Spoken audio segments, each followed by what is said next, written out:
não parar, não precipitar e não retroceder. Então dizer para esse cara, sabe quando nós vamos parar? Nunca. Nunca na sua porca vida. Né?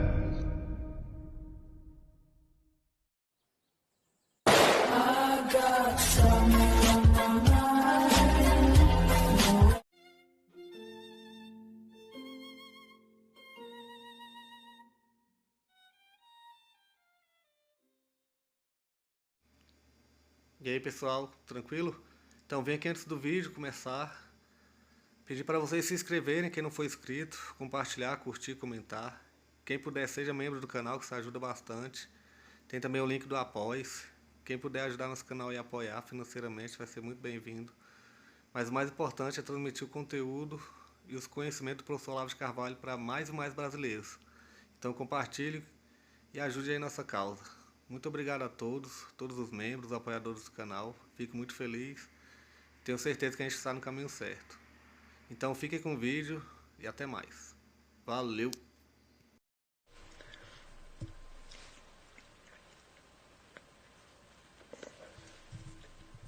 Com um esforço de abstração monstruoso, o Sondel conseguiu, vamos dizer, reduzir esses impulsos fundamentais a 8. Mas você imagina a combinação de 8 fatores, quer dizer, com várias gradações quantitativas diferentes, né, a enorme variedade de combinações que pode sair daí. Né? Então, o conhecimento que nós temos disso é, no máximo, vamos dizer, esquemático. Mas nós sabemos que as influências estão todas lá. Não sabemos de onde elas saíram precisamente. Por exemplo, por que uma criança prefere ficar brincando sozinha com seus bonequinhos, né, enquanto outra quer sair, encontrar outras crianças, brincar fora, etc, etc. Porque uma criança tem um tônus vital mais alegre, tá certo? E outra é mais tristonha, mais melancólica. Tudo isso vem pronto, gente. Isso é carga genética. E daí nós dizemos, eu sou assim. Né? Você se identifica com esses impulsos, com esses sentimentos, como se fossem os seus. Mas eles não são seus ainda. Né? Serão seus a hora que você, vamos dizer, tiver um eu formado. E a formação desse eu depende de um arranjo que você vai fazer entre os seus vários impulsos, alguns dos quais podem ser contraditórios entre si, de modo que você não pode atender os dois ao mesmo tempo. E você vai ter que fazer um arranjo. Ou você elimina um, sobrepõe um ao outro, ou você faz uma combinação, ou você faz uma coisa durante um tempo, a outra durante outro tempo. Quer dizer, todo esse arranjo é que vai compor a figura da sua personalidade e vai dar ao seu eu um formato reconhecível. De tal modo que você saberá o que é natural para você e o que não é. E quando forçado pela circunstância a agir de uma maneira que não lhe é própria, você sabe que você está fora do seu elemento. Não é isso? Por exemplo, uma escolha de trabalho. Você quer trabalhar nisso aqui, mas seu pai quer que você trabalhe na outra coisa. Por que você sabe que esta outra coisa não lhe serve? Hã? Se o próprio pai está querendo que você faça isso, é porque, vamos dizer, há alguma relação com a herança genética. Isso tem. Só que dentro dos vários componentes genéticos da sua personalidade, não é isso que você escolheu. Ele pode estar presente dentro de você, mas não é aquele que você quer enfatizar, puxar para o primeiro plano. Tá certo? Ou seja, até a construção dessa coisa, que é a mais íntima nossa, que é o nosso eu, tá certo? Depende de uma história que nos é totalmente desconhecida. E depende de fatores que estão presentes em nós, mas que também não são desconhecidos. Agora, se isso é assim, vamos dizer, até na existência concreta do indivíduo humano, quanto que é alguém que tem uma continuidade física no tempo e no espaço, desde o momento da sua geração até o momento da sua morte, ele só vai se decompor na morte, né? Quanto mais não o será num negócio chamado cultura ou ciência, que não tem existência orgânica, que não tem unidade orgânica, que é resultado de ações, escolhas e empreendimentos feitos por 1001 sujeitos separados ao longo do tempo. Se você falar, por exemplo, vamos aqui estudar, sei lá, a evolução literária do país, né? É uma figura de linguagem. Né? Porque entre a obra de um escritor e a de outro escritor não há continuidade alguma. Mesmo que o segundo, o escritor mais recente, decida imitar o anterior, ele não pode imitar 100%. Né? E depois ele não vai imitar um só. Ele vai imitar outros que o primeiro dos imitados não conhecia. Por exemplo, no Brasil diz que existe uma linhagem de escritores que começa com o Manuel Antônio de Almeida, o autor da Memória do Sargento de Milícia, passa pelo Machado de Assis, depois vai para o Leão Barreto, certo? Depois vai combinar no Marco Rebelo, que são os escritores do Rio de Janeiro, escritores da linhagem carioca, né? Unidos também por uma série de traços estilísticos comuns, tá certo? Porém, Machado de Assis aprendeu só com Manuel Antônio de Almeida, fala claro que não, ele leu milhares de livros, né? Ele aprendeu com autores que Manuel Antônio de Almeida não conhecia. Do mesmo modo, quando veio, né, Leão Barreto não leu só Machado de Assis, e não leu só os autores que Machado de Assis tinha lido, mas leu outros que Machado de Assis não conhecia e aprendeu com esses outros também. Então, o que se chama de continuidade ou evolução literária são apenas analogias entre fatores separados, fatores distintos, que aparecem num escritor, aparecem no outro. Há uma continuidade apenas analógica e muito parcial. Não é isso? O conjunto dos conhecimentos humanos é exatamente assim. Ele não tem uma unidade orgânica. Você pode discernir ali certas linhas de continuidade analógica, às vezes intencional, às vezes casual, tá certo? Mas nunca uma continuidade total. Uma cultura definitivamente não é um organismo. Né? Oswald Spengler usou a imagem, vamos dizer, do organismo para descrever uma história de uma cultura que nasce, cresce, floresce, definha e morre. Né? Mas é uma imagem. E a história da cultura só adquire esse perfil quando olhada a uma certa distância. Se olhar mais de perto, ela deixa de ter unidade. Não é isso? Mas de perto ou de longe, nós sabemos que a sua unidade é apenas analógica e parcial. É uma figura de linguagem. Tá certo? Do mesmo modo, a história de qualquer ciência também é assim.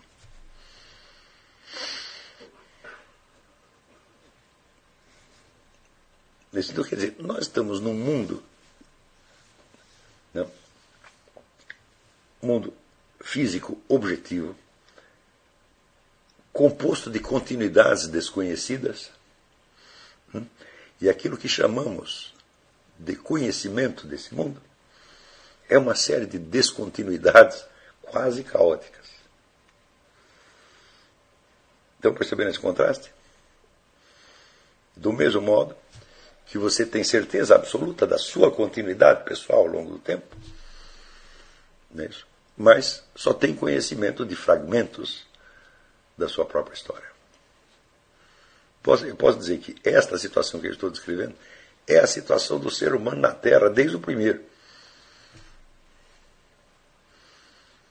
Tá certo? Então, quer dizer, note bem, quando o Fourastier fala da ciência da ignorância, ele está dando a isso uma significação, uma amplitude bem menor do que a que eu estou dando. Quer dizer, eu simplesmente peguei dele a ideia da ciência da ignorância e estou trabalhando a meu próprio modo. Né? Então, quer dizer, esse problema da continuidade do real e da descontinuidade dos nossos pensamentos e conhecimentos foi tratado de muitas maneiras pelos filósofos. Tá certo? Vamos dizer, mas aqui, pela primeira vez, alguém está transformando isso numa prática educacional. E a prática educacional consiste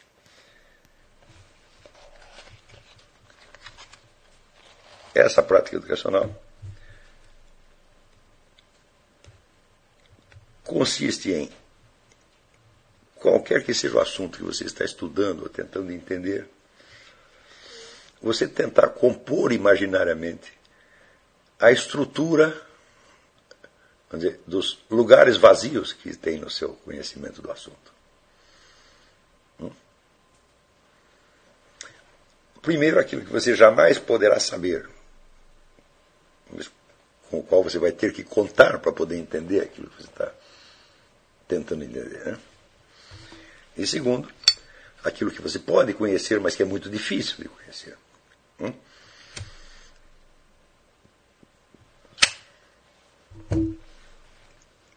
E, em terceiro, aquilo que você pode conhecer, que não é tão difícil de conhecer, mas que você ainda não conhece e que você precisa investigar.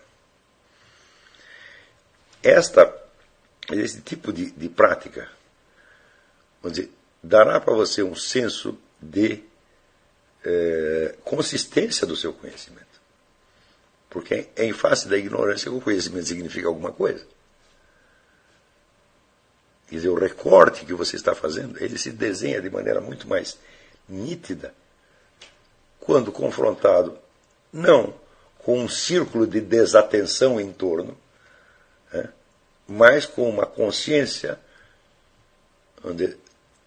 do círculo inteiro da ignorância dentro do qual você está recortando aquele pedacinho de conhecimento. Então, por exemplo, você pode fazer essa prática com a história da sua família. Faça a lista dos personagens de cuja história você sabe algo. Veja os lances importantes da vida dele que devem ter acontecido, mas que você não sabe.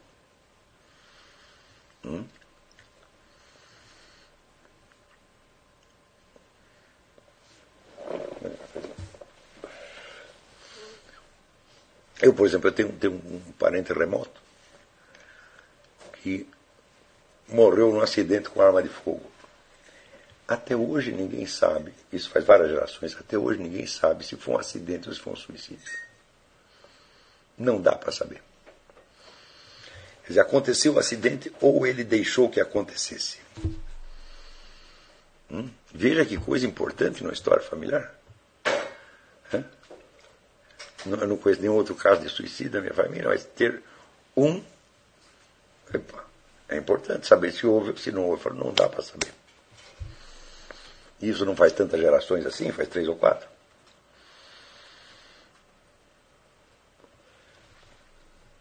Então, isso não é um assunto remoto, é um assunto que, vamos dizer, me é próximo. Afinal de contas, 3 ou 4 gerações, então a carga hereditária do cidadão está ali em mim, de alguma maneira, né? Ou quando você vai estudar qualquer assunto, tenta imaginar as lacunas possíveis. E daí você vai ver que aquele recortezinho que você fez é realmente uma coisa preciosa, porque é uma zona de segurança num mar de dúvidas. Quando nós prestamos atenção exclusivamente no conhecimento e deixamos o círculo de ignorância pairar em torno de nós apenas, vamos dizer, como uma zona indigna de atenção, o conhecimento perde significação. Então, nenhum conhecimento só pode ser comparado com outro, tá certo? Mas ele não tem um perfil definido, porque esse perfil está no limite entre o que você sabe e o que você não sabe, entre conhecimento e ignorância. Não é isso? Com base nisso, você pode depois fazer outras especulações, não sobre o seu círculo de ignorância pessoal, mas sobre o círculo de ignorância de uma determinada ciência. Quais são os fatores importantes para o desenvolvimento daquela ciência que ela ignora completamente? e que ela jamais poderá ter acesso àquilo.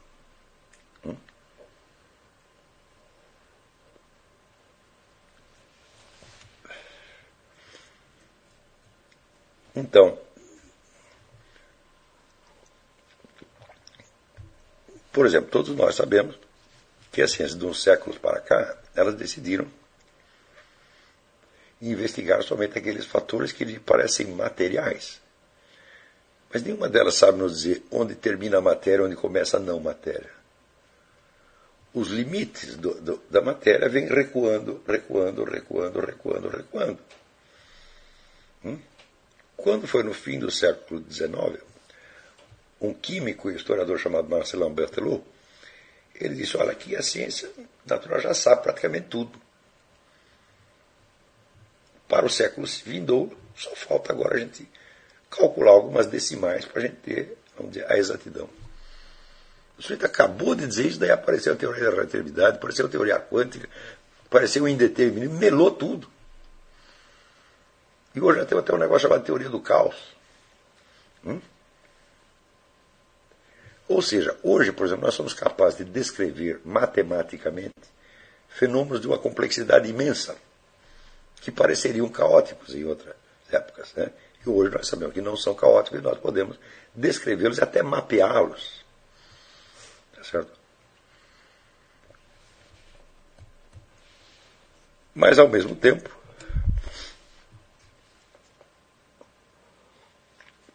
aquelas bases que pareciam ser as mais simples do conhecimento da matéria se tornaram mais complexas do que qualquer outra coisa.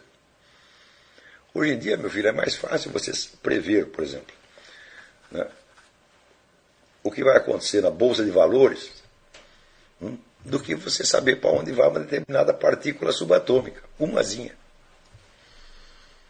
Então, aquilo que parecia complexo e inabarcável se tornou descritível, cognoscível, entrou no campo da racionalidade. Aquilo que parecia mais óbvio, de repente virou um mistério.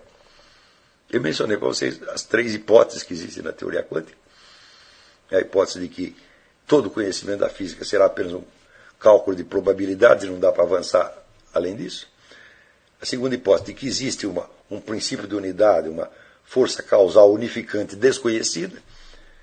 E a terceira de que existem várias forças causais inconexas umas com as outras, ou seja, existem vários universos ao mesmo tempo. Olha, mas é uma situação absolutamente desesperadora. Porque dizer que existem essas 3 hipóteses é a mesma coisa que dizer, olha, não estamos entendendo absolutamente nada.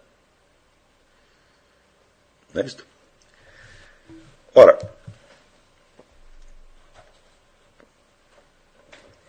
no entanto, existe, por outro lado, existe uma autoridade pública das ciências. Essa autoridade consiste em que ela, tendo limitado o seu campo de estudo, quer dizer, aos processos que são mais obviamente descritíveis e matematizáveis, ela não nega a existência de tudo mais, porém, com o acúmulo, né, de conclusões dessa observação matematizável, crescendo, e se proliferando em milhares de registros, tá certo? Esses registros se acumularam de tal modo, formando bibliotecas, arquivos, né, milhões de revistas científicas, né, a rede internacional de publicações científicas se acumularam de tal modo que isso criou em cima do universo existente uma segunda camada de universo, que é o universo dos conhecimentos científicos inacessíveis ou incompreensíveis, a qual se tornou tão complicado quanto o universo físico real, que foi o ponto de partida das ciências físicas. Então, qual é o princípio de racionalidade subjacente a esse conjunto de conhecimentos e à existência dessa infinidade de registros? Qual é o verdadeiro padrão de organização da ciência como um todo? Ninguém sabe. Então, quer dizer, o mundo da ciência se tornou tão misterioso quanto o mundo físico. Então, nem mesmo quais são os princípios válidos do método científico nós temos certeza. Se você nas escolas, né, ensinam assim, você delimita um conjunto de dados, você reúne os dados, né, faz uma hipótese, faz uma experimentação e está tudo resolvido. Isso é absolutamente ridículo. Isso nunca acontece. Né? Isso é como a criança de ginásio imagina a ciência. Né? Se a coisa fosse assim tão simples, né, não haveria diferença entre o ensino da ciência no ginásio e a prática da ciência. Né? Por outro lado, o fato de que o método científico, tal como ele foi se formando, mais ou menos desde Bacon e Galileu, né, até Karl Popper, ele foi restringindo cada vez mais não só o seu campo de investigação, mas o seu próprio nível de certeza. Ao ponto de, quando chega Popper, já não se pode mais falar de uma verdade científica comprovada. Existe apenas o quê?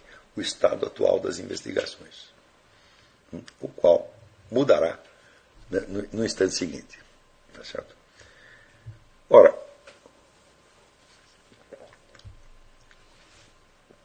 por outro lado, o crescimento desses registros... Tá? Peraí, se você ficar bem atrás da câmera, você atrapalha meu cérebro.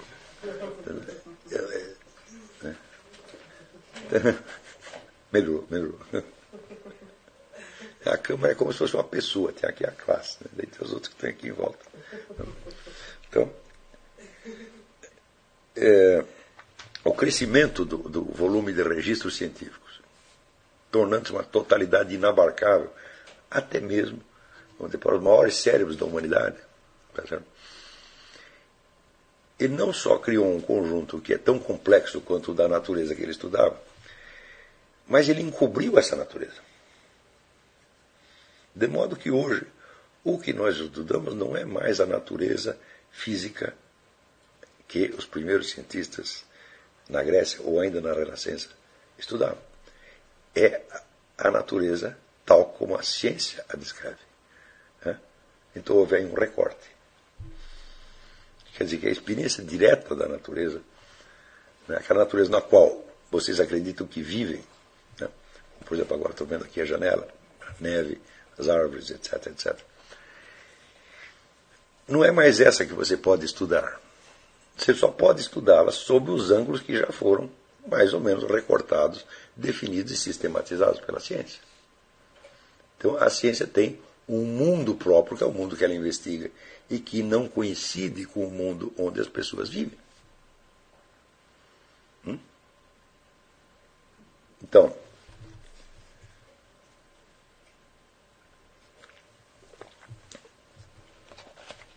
não há nenhum jeito de você partir das suas impressões sensíveis e construir, a partir disso, uma investigação científica. Você vai ter que usar, você pode usar suas impressões sensíveis, mas elas terão que ser mediatizadas por todas as distinções e seleções já operadas por tal ou qual ciência ao longo da sua história.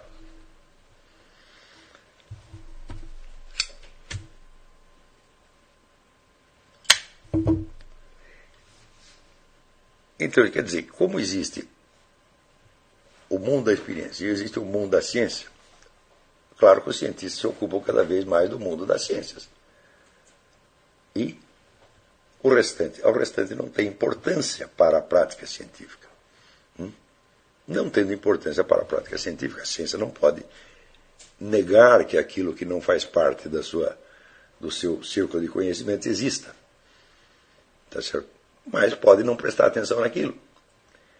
E o hábito de não prestar atenção pode se tornar uma obrigação de não prestar atenção. E a obrigação de não prestar atenção pode se tornar uma negação de existência. Ou seja, a nossa ciência não investiga tais ou quais coisas. Esse é o primeiro passo. É a limitação da ciência. Segundo passo. Essas coisas das quais nós não nos ocupamos, não há conhecimentos cientificamente válidos sobre elas. Terceiro passo, não vale a pena pensar nessas coisas. Quarto passo, essas coisas não existem. Não é isso? Às vezes o trajeto de uma coisa a outra é tão rápido que que uma ciência mal acabou de surgir, ela já determina que aquilo que está fora do seu âmbito de conhecimento não existe. Como, por exemplo, a antropologia, que ela não se preocupa de saber, por exemplo, se uma cultura é melhor ou pior do que a outra. Ela se preocupa em descrever a cultura, explicar o seu princípio de integração, o seu funcionamento, etc., etc. Né? Ver, eventualmente, os processos de intercâmbio que houve entre uma e outra, observar certas constantes estruturais que aparecem em várias culturas, etc., etc., etc. Então, quer dizer que as diferenças de valor entre as várias culturas não fazem parte da ciência antropológica. A antropologia, como ciência no sentido moderno, surgiu no século XIX. E quando chegou no começo do século XX, já os antropólogos afirmaram que essas diferenças de valor não existem. E que você falar de diferenças culturais é uma forma de racismo ou discriminação.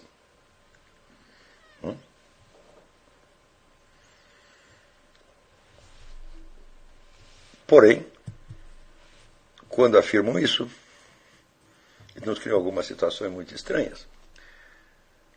Por exemplo, você não pode falar mal da cultura asteca porque ela fazia sacrifícios humanos, certo?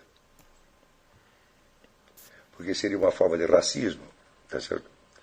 Mas por que você não poderia aplicar o mesmo raciocínio à cultura nazista, que achava que matar judeus era altamente favorável à saúde? Se um pode matar, por que o outro também não pode matar? Quer dizer que a proclamação, vamos dizer, da igualdade das culturas não é séria. Vai, fechou aqui. Sumiu. Epa.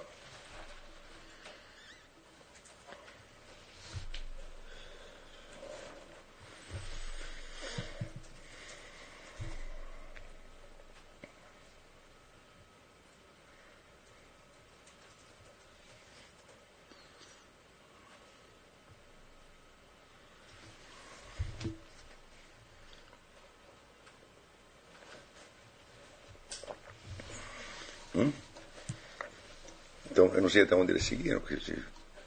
Na verdade, caiu só aqui. Ah, sim.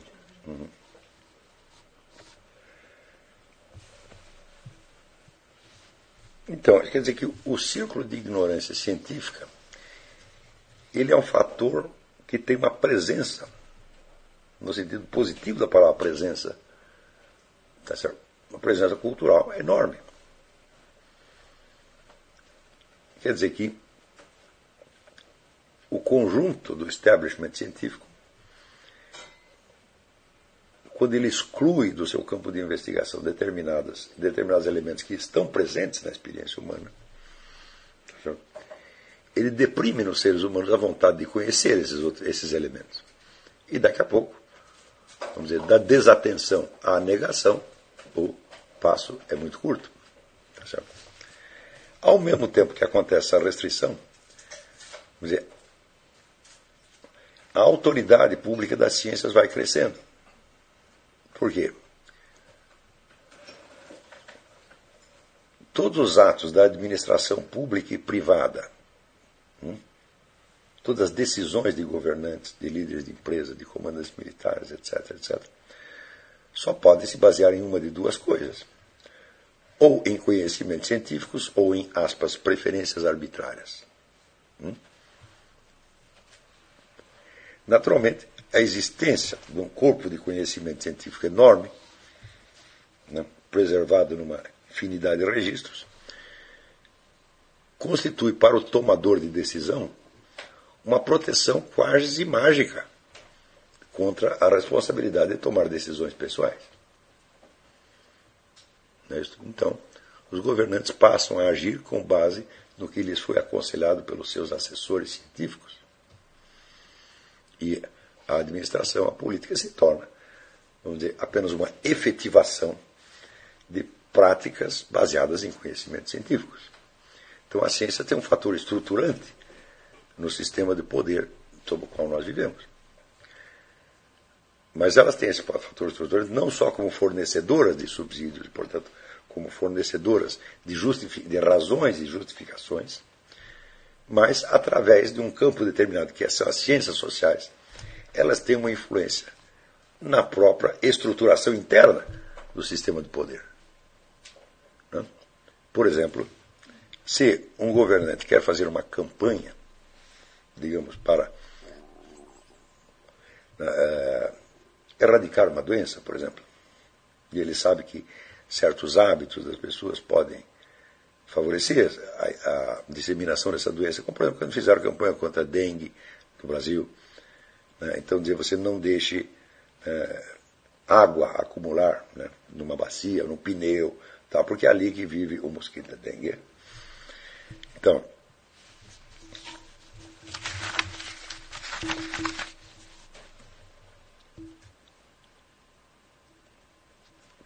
a partir do instante em que o Estado, o governo, se torna responsável pela saúde pública, então ele é o fornecedor da assistência médica estatal e gratuita, né?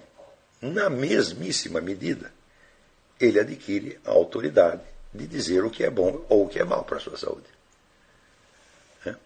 E na hora que ele quer dizer que alguma coisa é má, ele é obrigado, ele está até moralmente obrigado, a realizar a sua campanha da maneira maximamente eficaz. Ele não pode só chegar na televisão um dia e dar um aviso.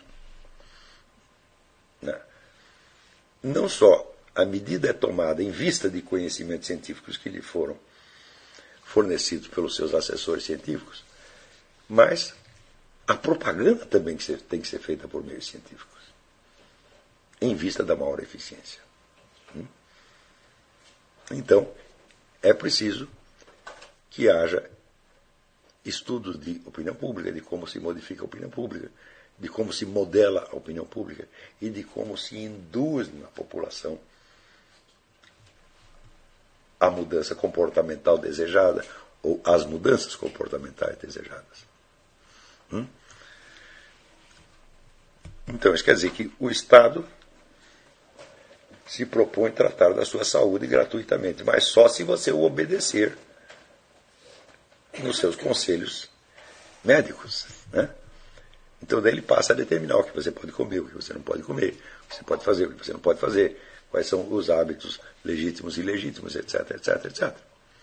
Então, evidentemente, né, a generosidade do Estado que cuida de você corresponde à autoridade paterna de quem agora dita qual é a sua conduta.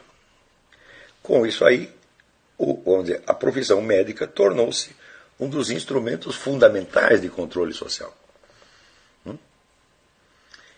Mas a eficácia da medicina como controle social depende ou não depende da eficácia da medicina enquanto tal?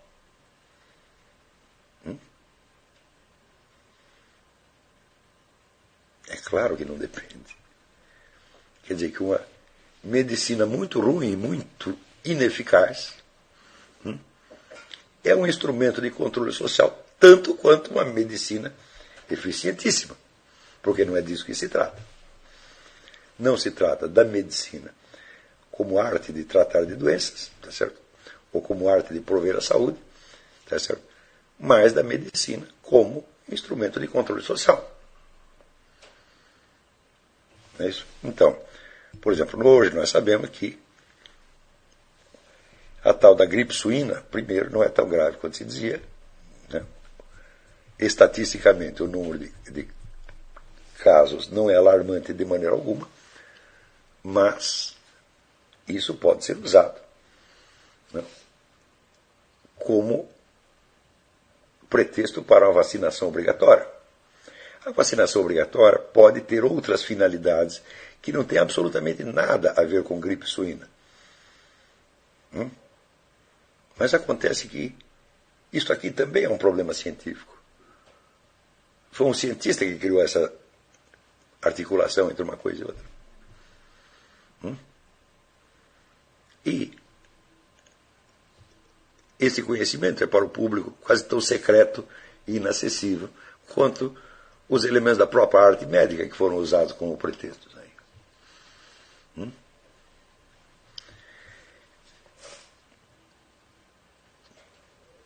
Mais ainda,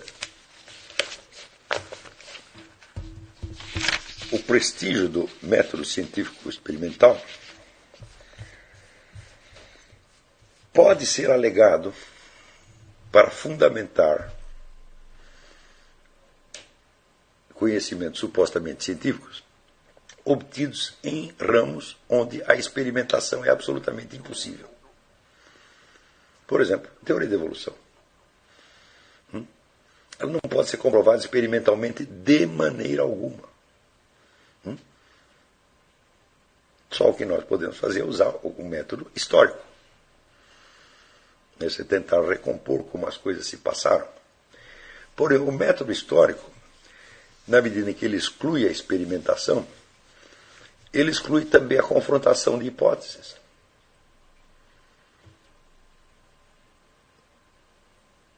E se as coisas não se passaram assim, como elas poderiam ter se passado?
Chegamos a mais um final de uma aula, de um vídeo. Espero que tenham gostado.